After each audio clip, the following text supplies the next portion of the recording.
Tere, väike sõber! Mina olen Palingu, vana flamingo, kes on reisinud läbi kogu maailma ja kogunud lugusid. Täna räägin sulle loo Küüliku tüdrukust, kes läks esimest korda kodust eemale ööbima. Küülik Katrin ja Küülik Kaisa olid parimad sõbrannad. Nad elasid Eestimaa metsas, Katrin vana kuuse all ja Kaisa natuke eemal, männituka sees. Iga päev kohtusid nad metsalagendikul ja mängisid koos. Nad ehitasid onni okastest, rippusid puuokstel ja otsisid maitsvaid putukaid. Nad naersid koos ja jagasid saladusi. Ühel päeval ütles Kaisa: Katrin, tule minu juurde ööbima, see oleks nii tore. Katrini süda hakkas kiiremini lööma. Ööbima, Kaisa juures. See tundus põnev, aga ka natuke hirmutav. Ma ei tea, ütles Katrin. Ma ei ole kunagi kodust eemal ööbinud. See on lõbus, ütles Kaisa. Me saame terve öö mängida. Noh, mitte terve öö, aga kaua. Ja mu ema teed maitsvat toitu. Katrin mõtles. Ta tahtis minna. Ta tõesti tahtis. Aga ma küsin emalt, ütles ta. Kodus kuulas ema Katrinit tähelepanelikult. Ma tahan minna, ütles Katrin, aga ma kardan ka. Mida sa kardad, küsis ema. Ma ei tea täpselt, lihtsalt see on võõras koht ja sina ja isa ei ole seal. Ema istus tema kõrvale. Tead, Katrin, hirm millegi uue ees on täiesti normaalne, aga mõnikord peidavad kõige paremad asjad end hirmu taha. Mida see tähendab? See tähendab, et kui sa julged proovida, siis võid avastada midagi ilusat. Aga kui sa otsustad, et sa ei ole valmis, siis on see ka täiesti okei. Katrin mõtles. Kaisa oli tema parim sõbranna. Kaisa kodu oli kindlasti soe ja turvaline. Ma tahan proovida, ütles Katrin vaikselt. Järgmisel päeval pakkis Katrin oma kotti. Ta pani sinna oma kaisulooma, vana kaltsudraakoni nimega Tuli. Ta pani sinna ka oma pidžaama ja hambaharja. Kas ma võin võtta selle ka? Katrin näitas emale väikest kivikest. See oli eriline kivi, mille ta oli leidnud ema ja isaga jalutades. Muidugi, ütles ema, see on sinu kodukivi. Kui sa seda hoiad, siis oled sa alati natuke kodus. Katrin pigistas kivi pihku. See aitas. Isa viis ta Kaisa juurde. Männituka all oli armas väike urg. Kaisa ootas juba väljas. Katrin, tule, ma näitan sulle meie kodu. Katrin kaisutas isa. Head aega, isa! Head aega, tütreke! Ja mäleta, me tuleme sulle homme hommikul järgi ja kui midagi on, siis Kaisa ema helistab meile. Katrin noogutas. Ta vaatas, kuidas isa minema läks.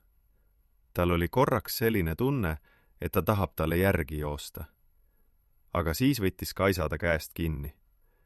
Tule, ma näitan sulle, kus me magama hakkame. Kaisa kodu oli teistsugune kui Katrini oma. Lõhnad olid teised, nurgad olid teises kohas. Kaisa ema tegi teistsugust süüa. Kas maitseb? Küsis Kaisa. Jah, ütles Katrin. Ja see maitseski, lihtsalt teistmoodi. Pärast sööki mängisid tüdrukud Kaisa toas. Neil oli nii lõbus. Nad ehitasid tekist onni. Nad rääkisid nalju. Nad tegid üksteisele soenguid. See on parim õhtu, ütles Kaisa. Jah, nõustus Katrin. Ja ta mõtles seda. Aga siis tuli magama mineku aeg. Kaisa ema kustutas tuled. Head ööd, tüdrukud. Katrin lebas Kaisa kõrval võõras voodis. Kõik oli pime ja vaikne. Ja äkki tundus see kõik nii võõras. Kodus oli tema tuba teistsugune. Seal olid tema asjad. Seal lõhnas teistmoodi. seal ta teadis täpselt, mis heli kostub vasakult ja mis paremalt. Siin oli kõik teistsugune. Katrin tundis, kuidas midagi tema sees pigistas. Ta tahtis koju. Ta tahtis oma voodisse. Ta tahtis ema juurde. Kaisa, sosistas ta. Kaisa oli juba poolunes. Kas ma võin sulle midagi öelda? Kaisa tuli ärksamaks. Muidugi. Ma igatsen kodu, ütles Katrin vaikselt. Ja siis tulid pisarad. Ta ei tahtnud nutta, aga ta ei suutnud pidada. Kaisa ei naernud. Ta tuli lähemale ja võttis Katrini käest kinni. Ei ole hullu, ütles Kaisa. See on täiesti okei. Kas sa arvad, et ma olen beebi? Küsis Katrin. Ei, ma ütlen sulle midagi. Kui ma käisin esimest korda oma vanaema juures ööbimas, siis ma ka nutsin ja ma helistasin emale keset tööd. Tõesti? Jah, ja tead, mis mu vanaema ütles? Ta ütles, et igatsus tähendab seda, et sul on kodu, mida armastada. See on hea asi. Katrin mõtles selle üle. Igatsus tähendab, et tal on kodu, mida armastada. See oli ilus mõte. Ta otsis kotist oma kodukivi.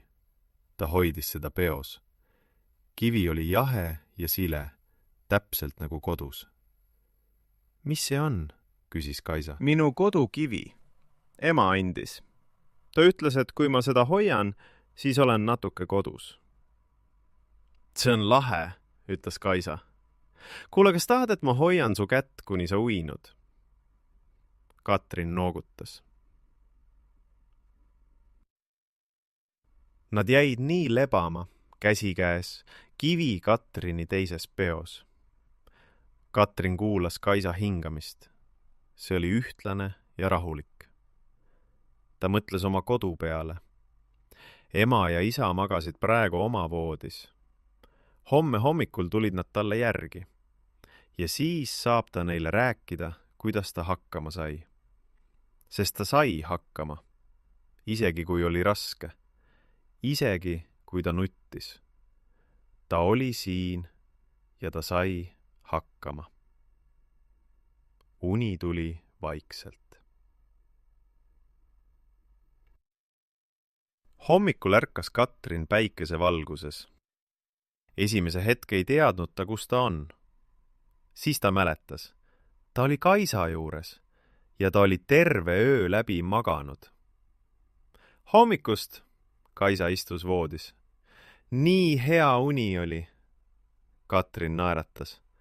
Ma olen nii puhanud. Hommikusöögiks tegi Kaisa ema pannkooke. Need maitsesid hästi. Teistmoodi kui kodus, aga ikka hästi. Pärast sööki tuli Katrini isa talle järele. Kuidas läks, tütreke? Katrin jooksis talle kaissu. Läks hästi. Ma igatsesin natuke, aga ma sain hakkama. Isa silitas tema pead. Kas tead, see ongi kõige tähtsam. Mitte see, et raske poleks, vaid see, et sa said hakkama, kuigi oli raske. Katrin kaisutas Kaisat. Aitäh, see oli tore. Tule jälle, ütles Kaisa. Järgmine kord on juba lihtsam. Ja nii oligi. Iga korraga läks kergemaks. Iga korraga tundus võõras koht vähem võõras. Aga kodukivi võttis Katrin ikka alati kaasa. Mitte sellepärast, et ta oleks pidanud, vaid sellepärast, et see tuletas meelde. Tal on kodu, kuhu tagasi tulla. Ja see on kõige ilusam asi maailmas. Nii et kui sina, väike sõber, lähed kunagi kodust ära ööbima, kas sõbra juurde või vanaema juurde, siis mäleta. Igatseda on okei. See tähendab, et sul on kodu, mida armastada. Ja sa saad hakkama, isegi kui on raske. head ööd, väike sõber. Sinu Palingu.